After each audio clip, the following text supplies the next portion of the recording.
awa at gabay ng Diyos, ang Allah subhanahu wa ta'ala.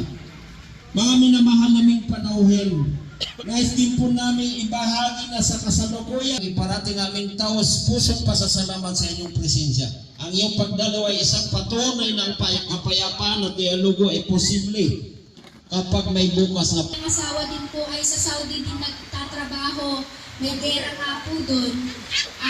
Puro Muslim din po ang kanyang mga kasama. Kaya sa akin po, bukal po sa isip at sa puso ko ang mga kapatid nating Muslim. Maraming salamat po at kayo ay bumaba dito at ay ipinanganak sa natural na paniniwala sa nag-iisang tagapaglikha. Kaya makikita nyo, anuman ang religion natin, Katoliko man, born again, Iglesia ni Cristo, o kaya na ibinigay sa atin ng tagapaglikha natin. Ang Islam ay salitang Arabic.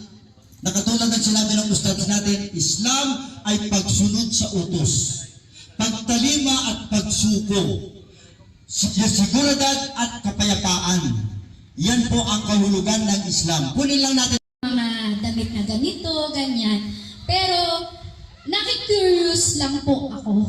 Kasi sa kapatid ko, pag tinatanong ko, tinatawanan ako.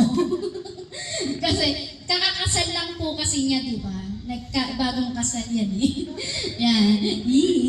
Bagong kasal. Pinisto ko ba? Ay, hindi ka na makakaligaw. Ayan. Yan lang naman po yung tanong ko. Nakikurious ako, pero nakukyutan ako sa mga dalagita. Pag nakikita ko sila, may mga design din yung ganun nila.